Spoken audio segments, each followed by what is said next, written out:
Hey, what is up, everybody? It's your boy Dweeze Nuts alongside Bobby Lamarco here with the Candlestick Kids podcast, TCK pod for y'all. We're here back this week, our second week, Bobby, in this series. We're doing AFC coaching changes this week. We're going to hit a couple of divisions today. We're going to hit a couple of divisions.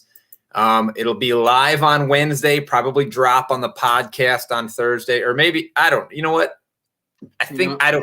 Just fucking subscribe everywhere. And then we don't need to tell you. On YouTube, you can hit that little bell underneath our faces. And we don't need to tell you because you'll get a notification every time a new episode comes up. Hey, I think it's episode 367 today. I think. I don't know if you got that right. We'll see. My goal is to never get it right, just to fuck with Sky. Even better.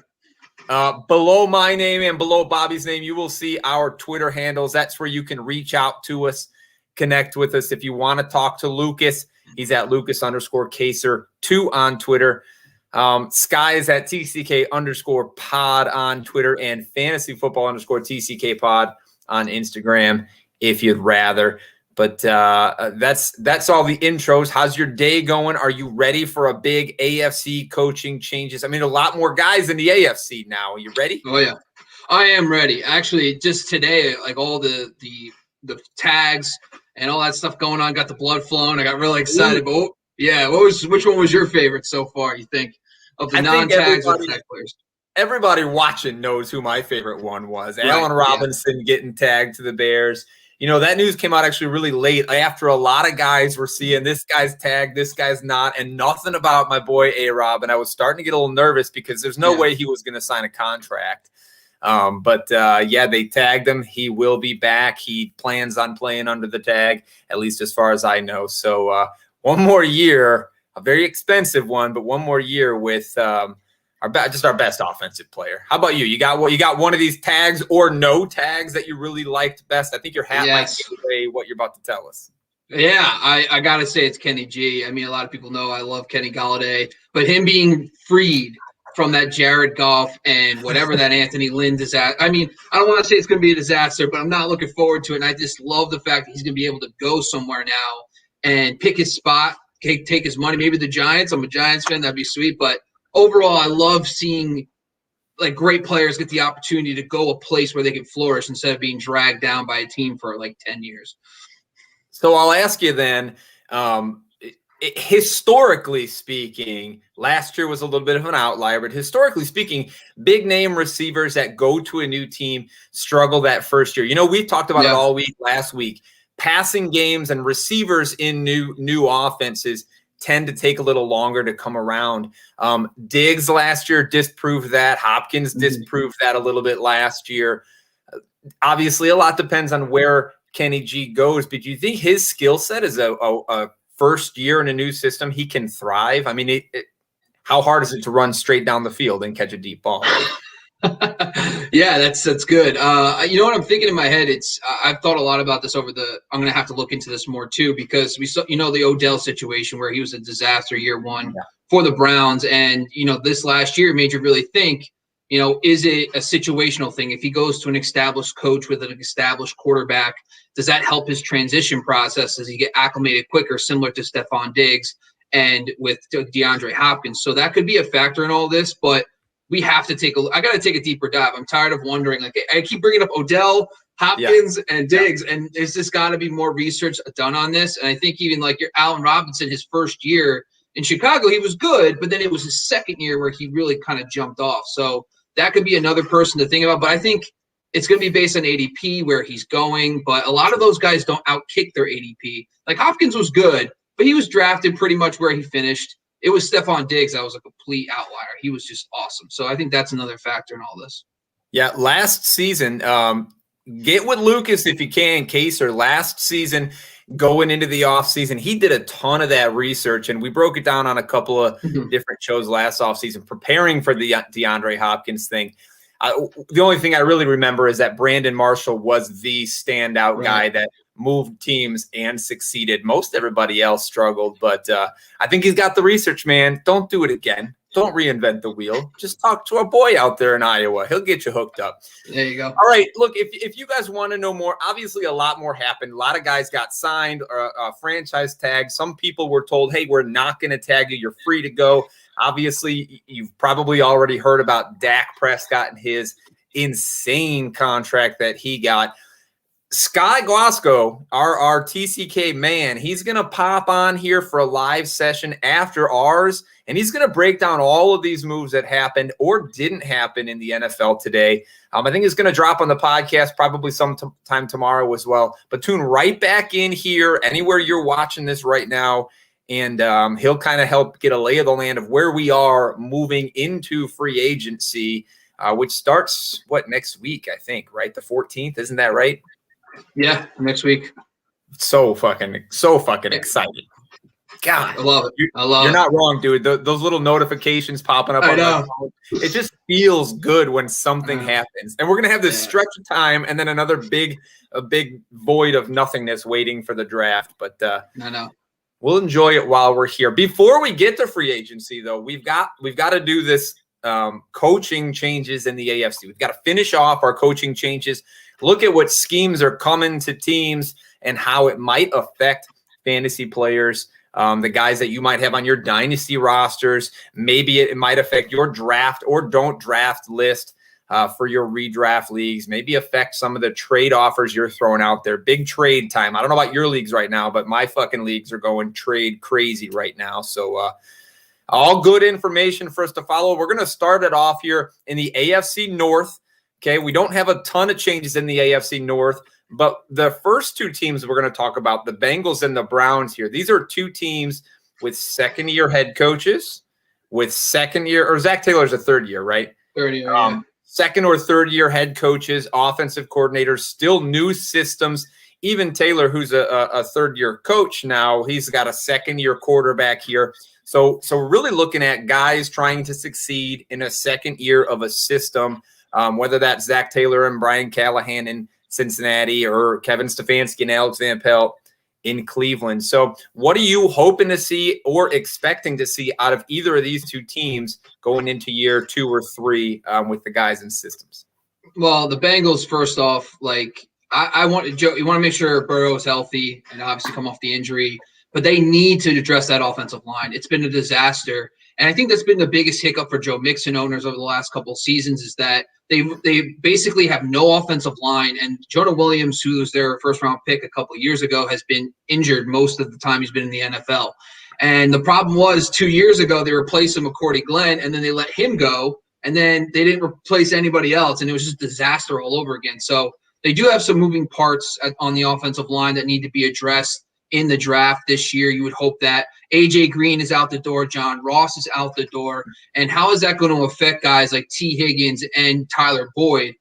Even like guys like C.J. Uzomah last year did show flashes because this was such a pass-heavy offense under Zach Taylor and Joe Burrow, even with Joe Mixon in the backfield. So I do believe that I love to look at second years, even with players and systems. So there is an opportunity like we've seen over the last couple of years. Lamar Jackson and Patrick Mahomes in their second seasons won MVPs, and that's how much of a leap guys can make in their second season. So Joe Burrow, I'm looking at the offensive line moves. I want to see them at least address 2 positions on that line, get that beefed up, get Jonah Williams back healthy, and then I can start really looking at these players and saying, I could buy them at their ADPs. But the problem is when you have a disastrous offensive line, the offense just keeps to continue to sputter.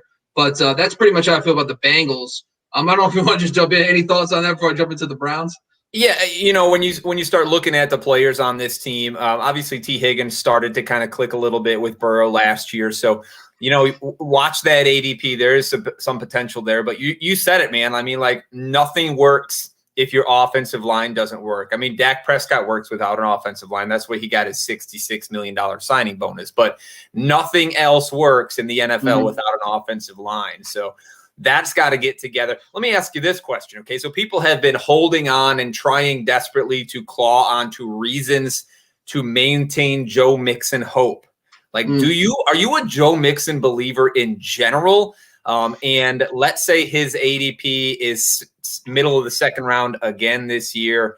Is that somebody that, everything else stays the same? Or do you feel good about that ADP? I do. I do think last year I wasn't high on Joe Mixon as a back end of the first round pick. And I just, for the exact reason I said, I was like, this offensive line is terrible. They did not address it at all in the offseason. And I was just like, Joe Mixon's not going to be able to do much behind this offensive line. But with Joe Burrow heading into his second season, I think Joe Mixon's definitely a buy. But I'm going to monitor that offensive line. I want to see them invest in that heavy. I know there's an offensive tackle there in the shop for the first round pick, but I think that's got to be addressed as well. So I think overall it's going to rely on the offensive line. But I do think Zach Taylor has something to offer as an offensive mind. I think Joe Burrow is going to be I think Justin Herbert's the new hotness. I know Scott is going to kill me for saying he's not the guy, but I think Joe Burrow is still like the best rookie quarterback from last year if I was going to bet on anybody long term. So I think I'm buying this offense. Yeah, and Taylor and Callahan certainly showed last year that they have confidence in the kid, and they have confidence in him going out and trying to win games by just chucking it all over the place. I mean, his very first start, Burrows, I don't remember exactly the numbers, but the offense went a little crazy. All right, let's look at the other Ohio team, mistake by the lake, the Cleveland Browns. Kevin Stefanski, Alex Van Pelt come back again. We saw big things on this offense last year. We've got a lot of big names sticking around on the offense. What is it going to be a repeat? Are they going to take a step forward in this year? Is Baker Mayfield really the man? I mean, he's seeing aliens out in the night sky. Yeah. You know me with this stuff. Second year in a system, I like to buy, and that is a big time position where you can see guys take the next step. Now, Baker as a fantasy asset, I think his ceiling probably next year is going to be like a Kirk Cousins in the sense that he'll be a consistent low-end QB1, maybe a couple, but he's not going to win you a fantasy league, but he'll be pretty consistent. I think right now Baker's kind of a mid-range QB2 like he was this year. I think he could take that next step into low QB1 at the end of the year, which is going to help elevate the guys around him. Guys like Jarvis Landry can take another step in the second year of the system. Odell Beckham's a wild card because I think we all believe in the talent. We've seen the talent. We know the talent, but it just seems like over year, he gets drafted in the third, fourth round, and then he gets hurt and he's a bust. So I think for me, this offense too started humming when he left. But listen, you can add Odell to a good offense, and I think it's gonna help. I don't think it's gonna hurt. Plus the tight ends, Austin Hooper, David Njoku. I think there's plenty of weapons, so I'm buying Baker. And, of course, Nick Chubb is a stud. I think that, for me, what happened with Kareem Hunt, by the way? I thought he was a free agent. Is he not? They re-signed him last year. They gave him an extension last year. Gotcha. All right. So then that's kind of a mosh posh. But I think Nick Chubb, to me, I think a lot of people might not think of him as high because of that Kareem Hunt. But when Chubb was on the field, he's the guy. He's the workhorse. He's the stud. In close games, they're going to Chubb. So I think that he's going to be a great value at the 1-2 turn next year probably because people are going to still fade him because of Kareem Hunt. Yeah, my big concern here, at least from a coaching standpoint, is and people were really let down by it. It's that tight end position, right? Like prior to last year, people were all on Njoku for a couple of years in a row. He gets hurt. He doesn't get. He just can't stay on the field. But people had high expectations. Austin Hooper comes in, and Austin Hooper is going to be the man, and his ADP goes flying up through the roof. But what we saw from the coaching staff is they are very willing to cycle these guys through. All three of them, right? Harrison Bryant got plenty of love at the end of the year as well. So if we're looking at from a coaching standpoint, yeah, the offense has a lot of potential, a lot of a big game potential, especially if they don't fix that defense. They're just going to have to score. But I think the one thing that you should really be concerned about and really back off of is that tight end, just because they're happy using them all, right? And right.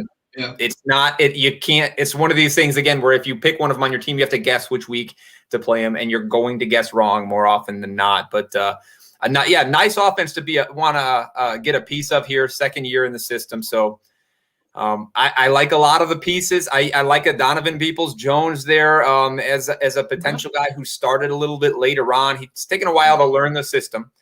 Didn't play a lot in Michigan, so it was always going to take him a little while to learn the system. But he's a dynasty sleeper I think people should be going after. Higgins is gone too. On that offense. Sure, yep.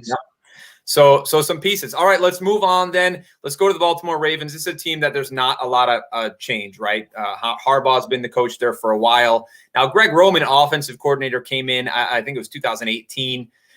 So he's been there for a few years in a row now. I put out a little live quick hitter the other day because some of these stats kind of blew my mind, right? Like I'm nearly a 40-year-old man. And that's the stat that blew my mind. I was like, you don't look a day over 30. So I don't know what you're talking about. Look at the hair, man. If I got up close, you'd see all the liver spots popping up. It's fine. But in my entire lifetime, this is the only guy that has had a 3,000-yard team rushing season. And he's done it 2 years in a row now for this team. The only 2 years, it's only been 2 years. So he came in 2019. He's done it 2 years in a row for the Ravens. And it's not all just Lamar Jackson, right? There were 3 guys with 125 carries or more last year. Lamar was one of them.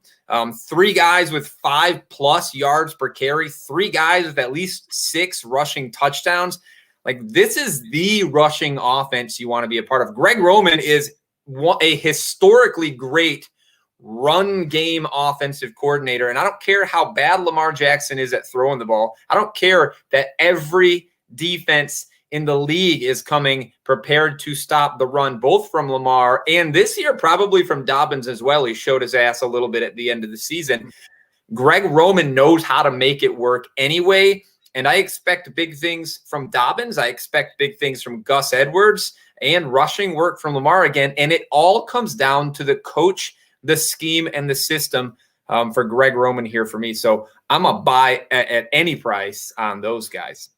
Yeah, my only problem with Greg Roman is that his run game concepts have always been good, even with the 49ers and the Bills, but then his passing game plateaus, teams start, scheming against that run game, and then he loses his job. And then, like, it happened multiple times. I mean, he lost his job to Anthony Lynn, and then in San Francisco they dropped him too because he just doesn't develop passing games enough. Colin Kaepernick came out the gates hot. He looked awesome, but as soon as teams started realizing what they were doing, they didn't adjust at all. They make no adjustments in the pass game. So I think that's what a lot of people are worried about. And we're starting to hear more about the route concepts and how they're not developing enough. They're not getting people open. You're not scheming people's open. You have talent like Marquise Hollywood Brown and Mark Andrews. But you're right. You're buying – who cares about the pass game? We know this, all right? So stick to the run game, and you're good. Lamar Jackson, as long as his ADP is not third round like it was last year, I think you could buy him at some point. But Dobbins, to me, I think the only thing that worries me about Dobbins is that the Gus Edwards thing, them two is a 1-2 punch.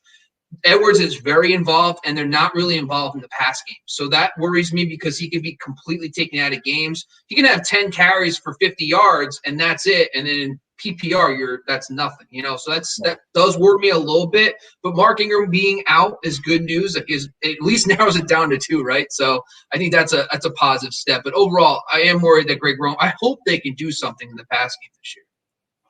Yeah, you can hope all fucking day. That's not going to happen. But you know what? It would be nice. It would be nice if they would consider doing what a lot of these teams are doing, and instead of just bringing in an OC, and we're gonna talk about this in a little bit, but maybe bring in a run game coordinator and a pass game coordinator and let them run the offense together. That might work because Greg Roman has shown over a long NFL career that he does one thing really well, but that's fucking it. Well, the Texans head coach was their pass game coordinator or whatever. Yeah. That didn't. And what did that do? You got a head coaching job at least. Like, that's good. You look. That's all. That's all. Yeah. All right. Let's move off of the Ravens because there's not a lot of real change there. We know where the value is going to be on that team. A little bit less so for the Pittsburgh Steelers this year. Okay, so we've got a new offensive coordinator, Mike Tomlin, still obviously the head coach. Defense isn't changing either. Keith Butler's going to keep that job. But Matt Canada, it's Canada, right? Canada. I think it's Canada, right? It's spelled like Canada. Canada.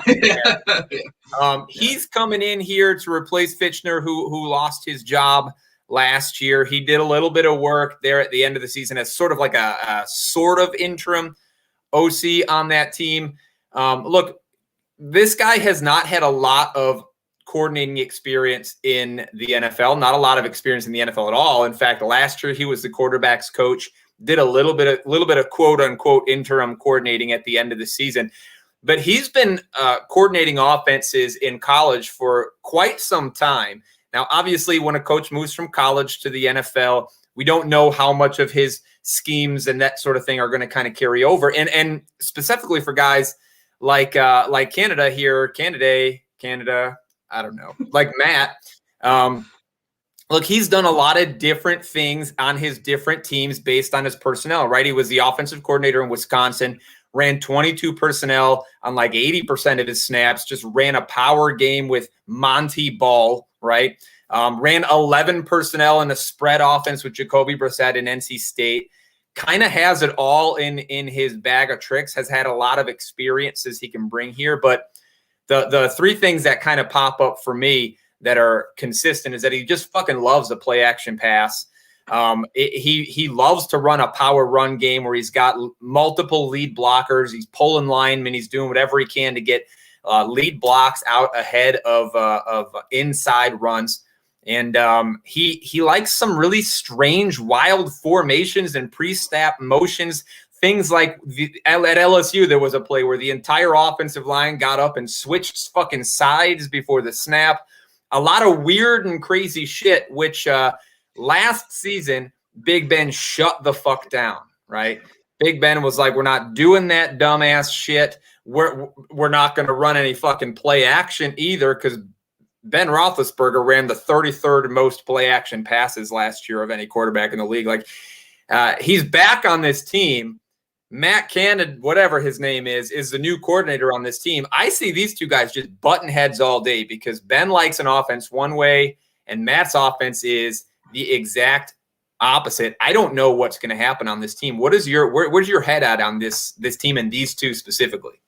Yeah, you hit a lot on the head, and I'll tell you this: I was looking in the 1990s at Northern Illinois, so I was in this deep, like just trying to figure out who this guy was. Yeah. Trying to just understand if there was any ties to the NFL. I did find one. This is cool. The actual the run game coordinator, Dan Roshar for the Saints, was actually coaching with him in the 90s and the early 2000s. Right. So there was some connection, but I was like, all right, that's a little. But the biggest thing I took was actually very interesting is that he actually coached 4 of the Steelers running backs in college. So Jalen Samuel at NC State. He actually coached James Conner at Pittsburgh. He also coached Anthony McFarland, which I think is the most interesting one, at Maryland. And he also had ties to Derek Watt at Wisconsin. So I thought he has something in that running back room. He does, and like you just brought up perfectly, is his run game concepts are pretty solid, and it shows because a lot of his running backs make it to the NFL. And I thought that was really cool that Anthony McFarland at Maryland was under him for at least a year. So that's something that could really correlate to his utilization. You know, maybe that's why they kind of brought him in, because that running back room knows him so well. I know James Conner's out the door. I know Juju Smith-Schuster's out the door. And those receivers are pretty good. But another problem you just hit on the head is that for play action to truly work, you have to be under center. And Big Ben did not want to be under center a lot. He wanted to be in shotgun a lot. Yeah. And that's could be a combination of he's getting older. He doesn't want to deal with that stuff anymore. Totally get it. His knees don't allow him to bend down anymore. He doesn't want to get down there anymore. Come on, you know? So that could be a problem, because especially he does like to do a lot of motion, exotic looks and stuff. And you're right about that. So I think personally, it is exciting. I think Big Ben, another year removed from that arm surgery, I think he's going to have to open up a little bit to this idea, because they got really they just became one-dimensional. I think Matt Canada can infuse some life into that run game, which is what they really need. And I think James Conner leaving will open things up for guys like Anthony McFarland, maybe even Benny Snell. But I think they also have a lot of free agents on the offensive line. So they're big time left tackle, a couple guys on the interior. Pouncey just retired. So I think they have to take a look at the offensive line. But overall, I think Matt Canada is going to really, really help and make his imprint on the run game. That's what I gathered.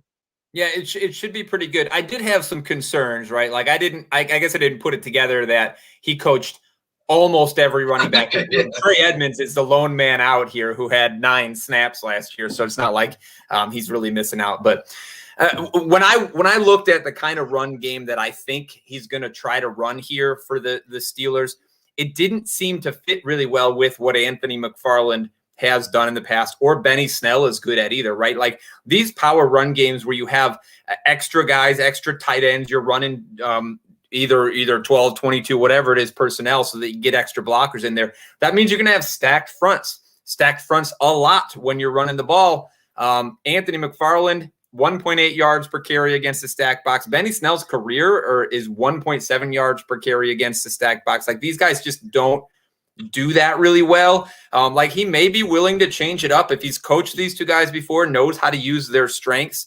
But I was just a little bit concerned. Actually, James Conner is, of all the guys that were on this team last year, a perfect fit for what I think Canada wants to do. Unfortunately, he's not going to be there.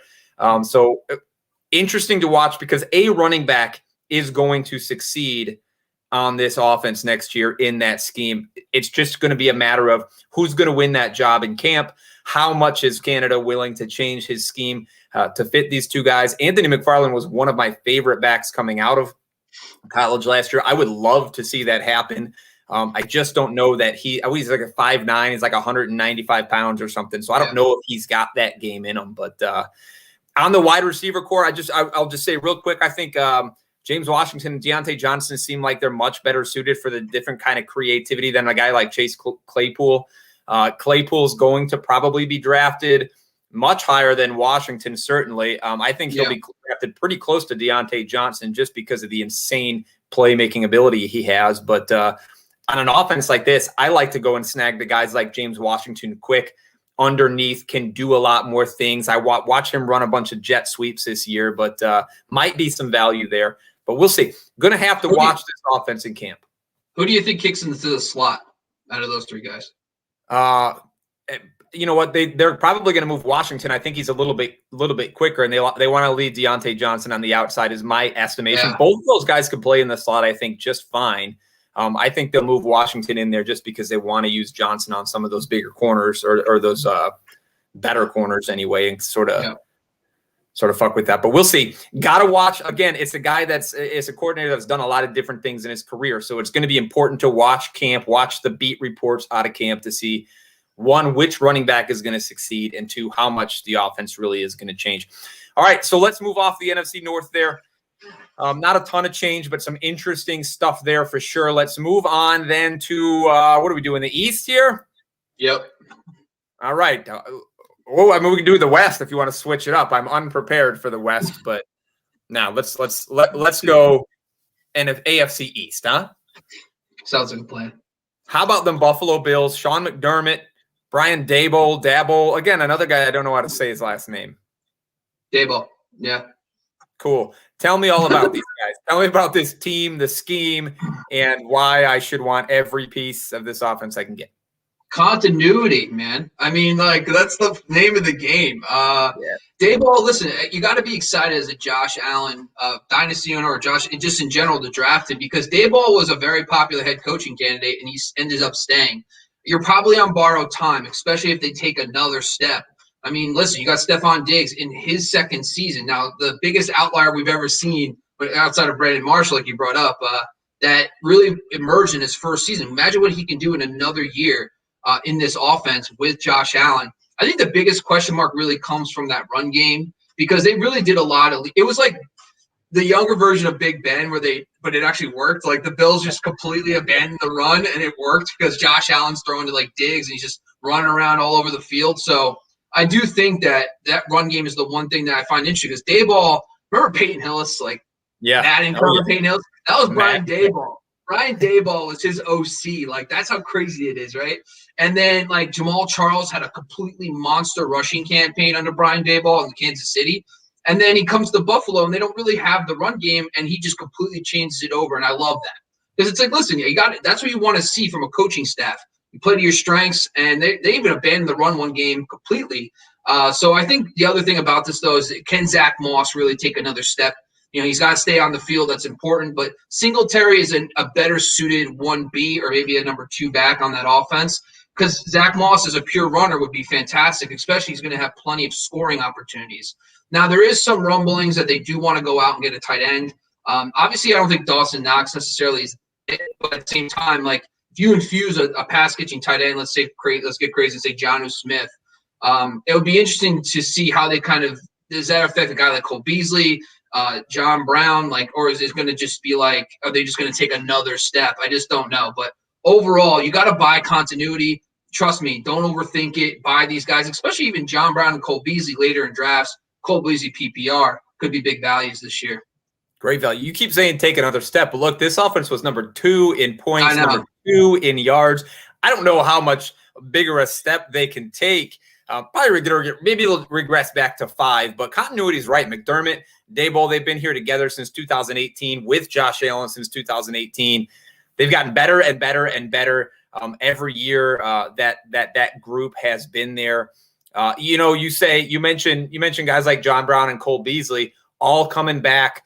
But you didn't mention Gabriel Davis. Like Gabriel Davis showed his ass a little bit. Look, over the last quarter of the season, Gabriel Davis played more snaps than any other rookie wide receiver in the league, including a Justin Jefferson, 92% of the snaps. Obviously, Brown wasn't, tip-top shape. He played some, but he certainly wasn't 100%. But Gabriel Davis also had the 3rd best passer rating when targeted of all the rookies in this class, just behind Claypool and Jefferson. 2nd most red zone targets of all those rookie wide receivers. Gabriel Davis was a forgotten rookie wide receiver going into the season. I think he'll end up sort of slipping in ADP and be a little bit forgotten going into next season as well. John Brown's getting old, man. Cole Beasley's fucking old as shit too. I think Gabriel Davis is going to be a really nice piece in Dynasty, a great go get him right now, because again, this is an offense that you want to have pieces of. Like, go fucking get the pieces of the good offenses that kept all of their players and coaches intact. You're not wrong. Hey, before we move on, we almost forgot to do this. We got some bills to pay. Let me hit this button. So while we're on the bills, I should say that with my other podcast, Your Football Fantasy, we play a game every year, and the winner of that game gets a jersey of one of the 5 guys they selected on their team.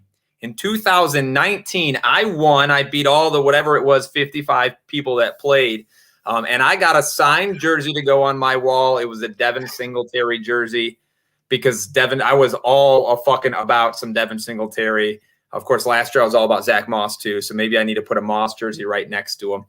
But best way to do that, obviously, that would be the Jersey Jungle. Check it out on the screen, guys. If you hit these guys up on Instagram, DM them at the Jersey Jungle.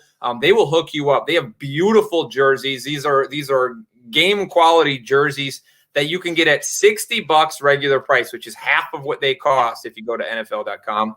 If you use the TCK coupon code, just tell them that we sent you here from TCK. They're going to give you 10% off if you want 1 or 2 jerseys, or 15% off if they get you if you want to get that 3 jersey pack. I think a Zach Moss probably needs to hang next to my Devin Singletary, because I think he's going to take over the bulk of that work from Singletary this year, which is a shame, because what Devin Singletary did in college at the goal line and in the holes in the line of scrimmage was just fucking beautiful to watch. But I digress. Jersey Jungle, these people are fucking amazing.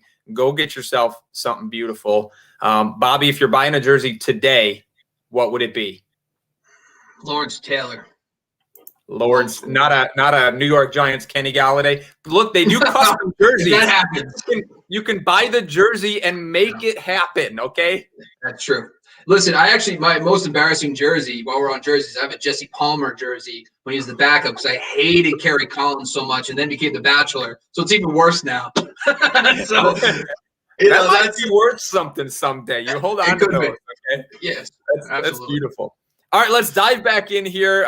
We've got a few more coaching changes in the AFC East. Let's talk Miami Dolphins. Okay, Brian Flores, in his 2nd year as the head coach, loses his offensive coordinator and hires 2. So this is what we sort of mentioned earlier. Like, we wish somebody would come in and help Greg Roman with his passing offense. Well, we got Eric Stoodsville, who used to be the running backs coach on this team, and George Godsey, who used to be the tight end coach on this team, but spent a lot of time as quarterback coaches around the league, did a little bit of offensive coordinating in Houston a few years back. And I'll list for you the quarterbacks he had when he was coordinating in Houston. It's a great list. I know.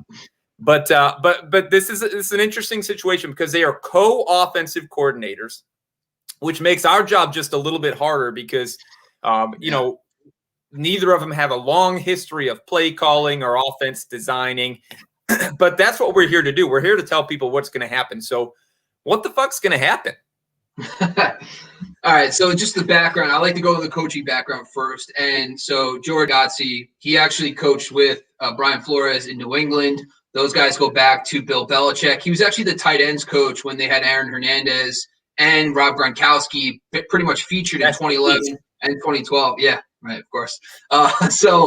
And then the thing I like about George Godsey is that when he was the OC in 2015, and then he kind of lost his coordinating duties on and off in 2016, those offenses were like top 5 and 6 in rushing attempts. So he was very focused on the run, which kind of fits hand in hand with being a coordinator with a guy who's a career running backs coach. I mean, Eric Studesville, Sean Payton all the way back to his days with the Giants, Josh McDaniels, he had time with Gary Kubiak, even guys like Mike Mularkey. He's coached under plenty of coaches, plenty of schemes, pretty much a steady running backs coach. Now, in the Senior Bowl, the Dolphins were involved. I was trying to find anything to give me some insight. And they both called plays at the Senior Bowl, which did not help. I was like, all right, great. But from a quarterback, wow, you're reaching here, buddy. You're reaching. Dude, I'm sorry. Like, I hate not knowing things. It drives me crazy. I just want to have an idea, right? So, that didn't help. But I think George Godsey would probably be the direction I lean in slightly as the guy who calls plays because of his time with the Texans. And like you just said, the quarterbacks from that Texans year, that 2015 year, he was the full-time OC, like Brian Hoyer, Ryan Mallett, TJ Yates, Brandon Whedon. Yeah, he got Brock Osweiler in 2016. Come on. I know, right? Even better. And that's the thing about these coordinators, right? A lot of guys, you live and die by your quarterback. So it would be awesome to see what these coordinators can do when they have decent quarterback play. And no one's going to succeed. Like, we're even seeing guys like Kyle Shanahan, which we'll talk about in a few because of the Jets correlation. But when he doesn't have great quarterbacks, his teams end up being 5 and 11. You know what I mean? So there's not a lot you can do. So I'm looking forward to this because he, 8th in play action. So that 2015 season that he was the full-time OC, he was 8th in play action, which is always something we like to see. He was above average in deep passing rate, even with the murderer's row of quarterbacks in Houston that year. So he is creative enough. They do take shots. I do think that's one thing that they didn't like about Chan Gailey was the Dolphins were not taking shots downfield, and they were actually below average when it came to play action last year. So I think that's something they want to implement more this year. Something that I think Tua can actually be decent with. He's a pretty mobile quarterback too. So from a quarterback perspective, I think those guys tandeming could definitely do something good for Tua. Now, at the running game, I think this is where it lives and dies. I think when you have a running backs coach like Eric Studesville for that many years, there's a lot of – I took a deep dive into that 2015 season because that's really the year he called plays.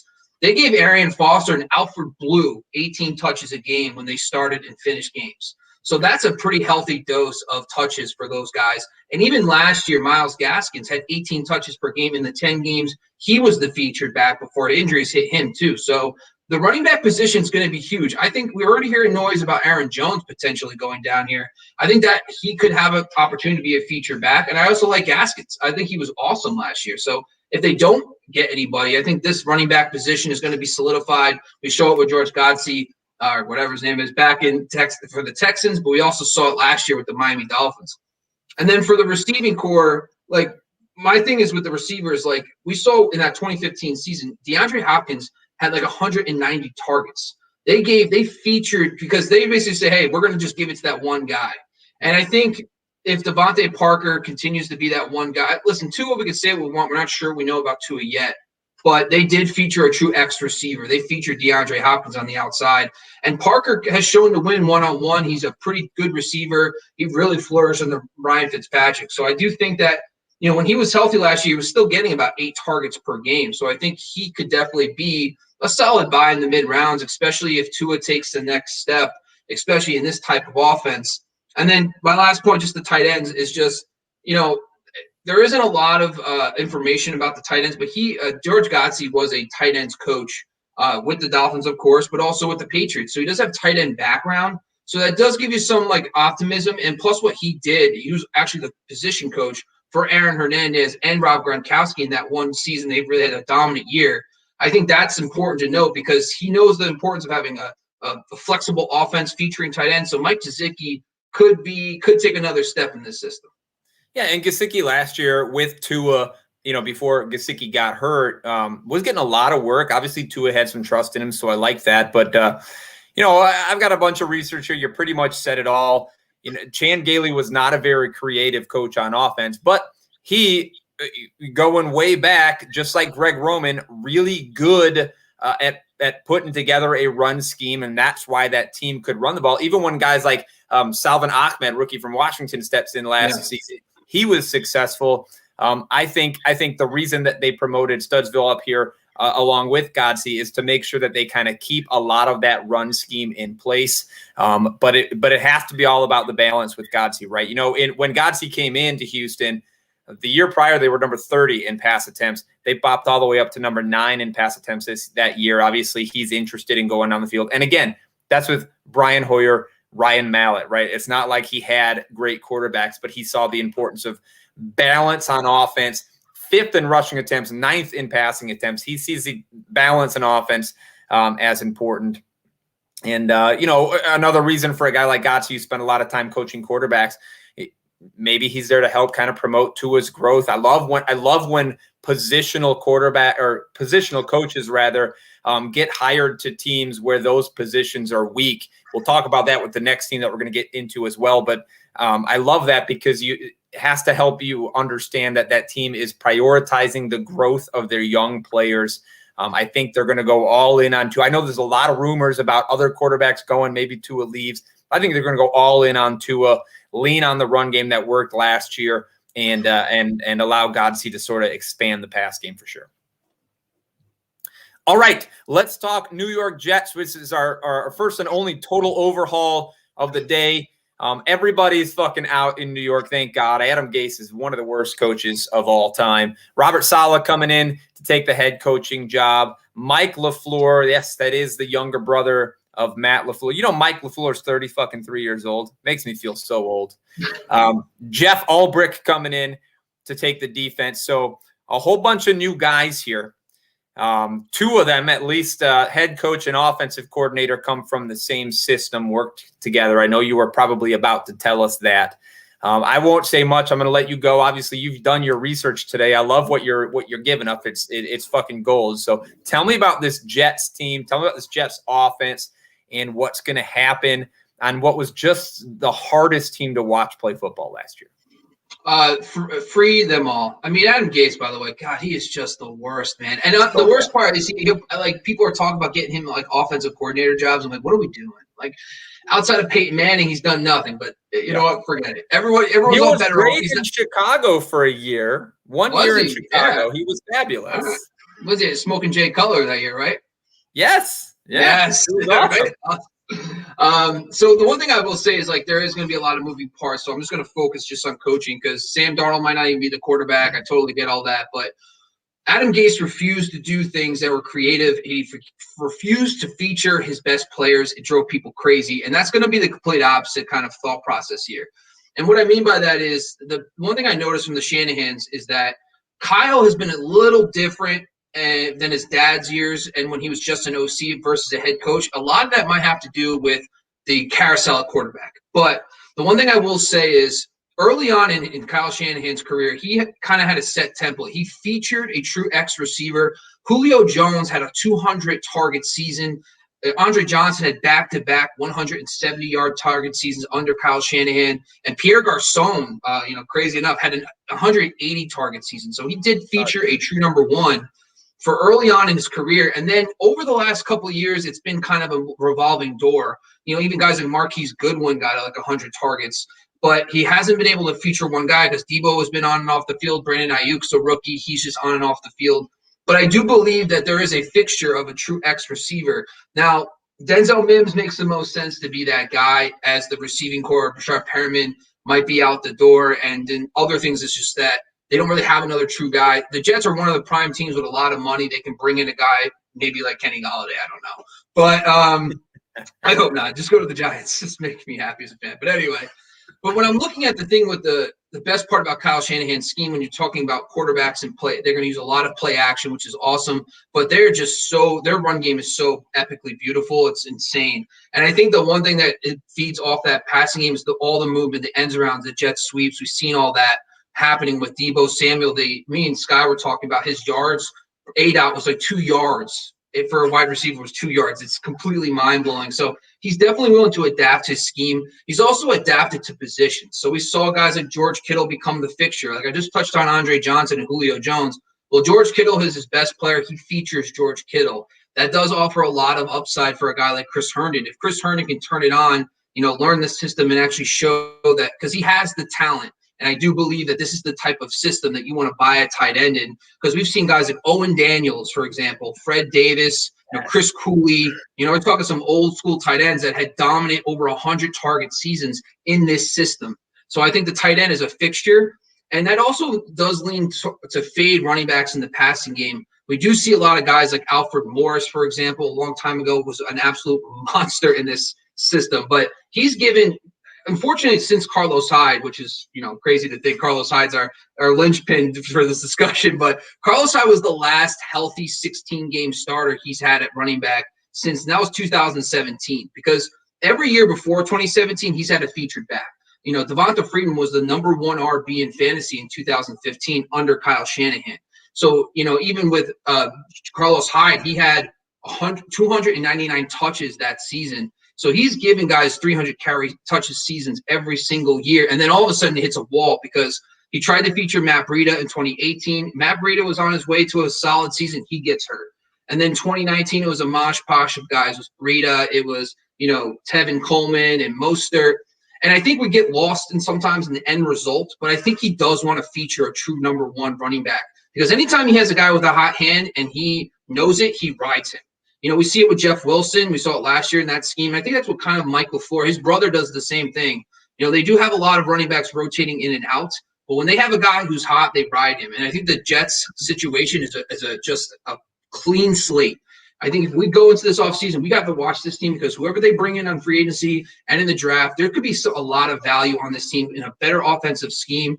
The tight ends, the running backs, the receivers, anybody can really emerge from this system, which I totally love. And I think that's the best part about this offense. I'll tell you what, you say whoever they bring in after talking about these running backs. What about LaMichael Pirine? LaMichael Pirine is my boy. Another guy that I loved in college. I thought he was really underrated. Unfortunately didn't really get a chance to get going last year, partially because when he was, the offensive line was non-existent, and he dealt with some injuries there late in the season as well. But it's easy to sit here and say, hey, Mike LaFleur is coming from Kyle Shanahan's team. This run game is going to go fucking nuts. But for the last 3 seasons or 4 seasons, he's been the pass game coordinator on this team. So should we expect, run, sort of like we saw in San Francisco? Obviously, he learned that that's efficient and effective. But this is a pass game coordinator who's been a wide receivers coach before that. I think we're gonna probably end up seeing a lot more passing than some people expect. And while San Francisco's pass game has not been good, even with Mike LaFleur there trying to kind of pull some strings to keep the pass game alive, it has been really efficient. Okay, like they went from 32nd to 6th most touchdown efficient passing offense in 2020. They were top 3 in yards per attempt, net yards per attempt in that 2019 season under a guy like Mike LaFleur. So I think he's sort of licking his chops to get an opportunity to explore a little more of a pass game. Obviously, they need the personnel, and maybe that's Denzel Mims. Maybe it's Sam Darnold throwing it to him. Sort of big question marks there. This is another guy who, wide receivers coach. I like the fact that he's going to come in here, and outside of Jamison Crowder's a shitty wide receiver room last year. They didn't just give the opportunities, and none of them played well. Maybe he's going to develop that wide receiver room a little bit. So, we have questions. How much more passing are we going to see here than we did see in San Francisco? Is it a guy like Mims? Do they bring somebody in? Do they draft another guy at wide receiver to help out that wide receiver room? Is it Pirine or somebody else that's going to get the opportunity on the ground? Because somebody will get the opportunity on the ground. But like you said, a lot of questions. Going to be a fun team to watch and see what happens. Unfortunately, I do think because everything's so new, some of these players are probably going to go higher than maybe they should go. There is potential there, but all of them are going to start with the floor that's absolute zero, and none of them are going to be drafted there. So I'm afraid I'm not going to own any Jets this season, but I certainly wouldn't be against it. Real quick on the defensive side, Jeff Ulbrich comes in, linebacker coach in Atlanta. When I think defenses and when I think linebacker crews, Atlanta certainly doesn't pop to mind as a particularly well-coached group. I don't know how a guy like this gets the job. Maybe he interviews really well. Maybe what Saleh wants to do is start developing this defense at the linebacker crew. CJ Mosley, probably the best player on that defense, so they can build around him. They got a lot of young linebackers that they can build around him. So maybe that's sort of the plan there, but I don't know that I expect the defense to take much of a step, even with Saleh coming in as the head coach here in year one. Isn't Saleh and Quinn both from Seattle, right? Yes. So I think that might have been – so he probably coached with Quinn, knows the kind of – knows him a little bit. Yeah, exactly. Quinn called him and said, hey, this is a good dude. So it's possible. And, it's always sort of been this thing. Whenever there's a first-time head coach, they don't have the same Rolodex as some of these guys that have bounced from team to team. So when they have to put a staff together, it's not always easy to get the best, especially to come to play coaching for the fucking Jets. Not always easy to get interviews with the best guys, the big names. So, oftentimes we see a 1 or 2 year flame out coordinator that they had to throw a dart on just because that's who they could get. We'll see. We'll give Ulbrich the benefit of the doubt here, see if he can do something, build something. Again, Mosley's got to be the best player on that defense, right? So build from somewhere. He's coming back. I mean, he opted out last year, so that's big. And I think so. Do you believe that they're going to take a quarterback? What do you think? Gosh, see, I don't know. I wouldn't if I'm them, right? I want to give Sam Darnold a legit chance, put a line in front of him because he didn't have one last year, and he hasn't had a legit chance. They might go do it because it's the sexy thing to do when you're trying to overhaul a team. And it's unfortunate for guys like Darnold who, maybe some of his faults, his failings were his fault, but certainly not all of them. But, I agree. I hope not, but maybe. I think it's just like a reset, right? You reset the whole, like you just touched on, the whole coaching staff changed. And it's just like, we can get a rookie on a 5-year rookie contract. Let's do it. And Darnold's is going to his 4th year. It's like they only have another year or two of him anyway. Yeah. So it's like, I agree, though. I'm a big Darnold guy. I think you can't – Adam Gase, no line, no receivers. Like, what do you expect the guy to do? It's crazy. Right. Yeah. Tough. All right, last team here. It's the New England Patriots. No coaching changes. Bill Belichick, defensive coordinator / head coach, I believe, again. Josh McDaniels, the OC. The only thing I have to say about this team is that Josh McDaniels should have fucking got out when he had the chance. He should have taken that goddamn Colts job because all of a sudden he looks like a goddamn idiot. He looks like a moron. He looks like a guy that can't run an offense if Tom Brady's not throwing the ball. And he's going to have those question marks over his head everywhere he goes to interview after this. Instead of being the guy everyone wants because it was a great offense with a bunch of random pieces. Now he's the guy that tried and failed miserably to get Cam Newton to look like an NFL quarterback again. But do you have any we don't know who's going to be at quarterback. I think that's obviously a big piece of it. But do you have anything to tell the people about the Patriots? I think it's kind of a funny thing where you get Tom Brady the last couple of years and I turned 40, he's declining, and you start realizing they don't invest in their skill position players at all. I mean, talk about a team. They traded a 2nd-round pick for Mohamed Sanu. That was their Hail Mary thing. It's like, what are you doing? I'm sorry, but if you're going to make a splash, you can't go out and get a guy that's going to be a true X or a true wide receiver 1 on that team. I mean, Edelman's heading into his mid-30s, but they also tried to integrate Cam Newton when they were already halfway through the offseason in a COVID offseason. So it didn't stand a chance. I mean, plus he's a completely different style of player from Tom Brady. But at the same time, you got to believe in Belichick. I do believe in Josh McDaniels. I'm willing to give him one more shot at it. I just don't know if Cam's going to be the quarterback because we saw what they did with guys like Matt Castle, who were kind of in their system for a while, comes in for Brady, they win 11 games, right? So it's like they do have they've done it with weaker quarterbacks. Can Jimmy G be an option for them? Could there be some type of trade they swing to get a quarterback? I think they like Ryan Fitzpatrick's been linked to them a little bit too, but it just seems like they'll never reset, but they probably should. They're losing some guys on the line this year. They just traded for Trent Brown, but overall, like they need to invest in their receivers. They have 2 young rookie tight ends from last year coming into their second years, Devin Asiasi and Dalton Keene. So that could be someone to look at because a lot of tight ends make a big jump in their second season. And this offense has proven time and time again that they will feature tight ends if it's their best players on the field. They did with Gronk, Aaron Hernandez, etc. So that could be a thing, but there's got to be someone to throw the ball. So I think the quarterback situation needs to be resolved before we even think about it. I would love to see Jimmy G go back there. I think that's an ideal situation because what you said a few minutes ago was like the guys that have been in the system, Bill Belichick and Josh McDaniels on either side of the ball, their systems are notoriously difficult to pick up and learn. And Cam Newton is certainly not like a genius out there, okay? He's not known for his brains on the field. So maybe that might work. They've got to do something. They're struggling. Tom Brady has the opportunity this coming season, early in the season, to beat the Patriots and make that all 32 teams. So they're going to pull out all the stops to stop him from doing that, I think. But it could be another tough year to watch those Patriots struggle on offense. All comes down to who's taking snaps, I suppose. What do you think of that? Oh, it'd be fun. I think Fitzpatrick's just awesome. I would love it to go anywhere. I'd love to see him in Chicago. I'd love to see him wherever. You said Chicago would be great. Just saying for a friend. So what do you think of like N'Keal Harry? I know he's been hurt and stuff, but what's your thought? I know you're kind of a dynasty guy too. So like, what are your thoughts on him? What would you give up for a guy like him? What's your thoughts? You know what? I thought N'Keal Harry was going a little too high last year. I wasn't as high on him as a lot of people going into the draft.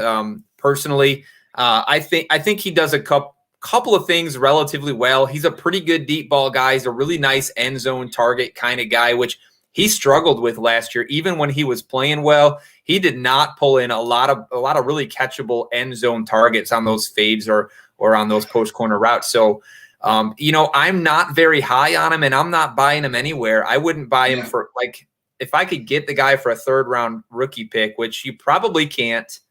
I'd take him because you never know, but this is not a team. This is not a situation. It's not a quarterback situation that you love for a receiver anyway. And what I saw from him last year kind of matched what I expected to see from him coming out of college. So for me, I'm pretty much off of him, and I'm looking elsewhere if I can. Give me a guy like Gabriel Davis, who's probably cheaper all day.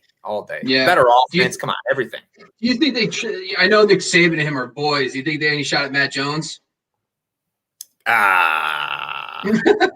Do you even like Matt Jones? Is he like I know nothing about college. I'm just I don't know. Yeah, but look. What we're getting into at this point is like wild speculation, right? Like anything can fucking happen, and that's all for the next few weeks. Let's not jump ahead of ourselves, okay? Because we're going to finish off this week coaching changes, and then we're doing free agency, and then we're going to start jumping into rookies and draft prep stuff. We've got a long off season. Okay. You're right. I'm sorry. Hold the fuck on, Bobby. Hold on. Just trying to make small talk. What can I say? Slow down. We're an hour into the show. No time for small talk. Look, before we sign off here, and I go rebuke Bobby for throwing a wrench into our plans on this episode off air. I'm just saying, look, subscribe to us on YouTube, says it underneath. Hit the little bell for the notifications. Like this video, share it. If you're watching on Twitter, on Facebook, wherever else this thing goes live, follow, give a subscribe there as well. We're live here at least 2 days a week, I think. It's either going to be the two of us or the two other guys or some combination thereof. And, on occasion, we might drop a last minute, hey, I saw something cool, research like I did earlier in the week live. So subscribe where you can. If you're listening to the podcast, cool. I'm sure you're already a subscriber. Reach out to us on our social medias. You see ours under our screens. You can hit up TCK_pod on Twitter or Lucas_Caser2 on Twitter as well.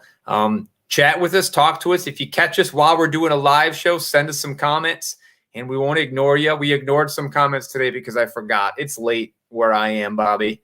But we're done. We've only got 2 divisions left, but it's a whole lot of fucking coaching changes. Do we know what day that's going to be recorded live and dropping on the podcast? I think I'm dropping it Friday. So we're going to Thursday, dropping Friday. Live on Thursday, 10 o'clock Eastern. You're going to hear everything you need to know about the AFC South and the AFC West, all the new coaching changes. There's a lot of them. Might be a long show. Anything you want to say to the people before we go off? Keep it on topic. Sorry. No, I'm good. See you guys. Okay. All right. Peace out, everybody. We appreciate you. We'll see you in a couple of days.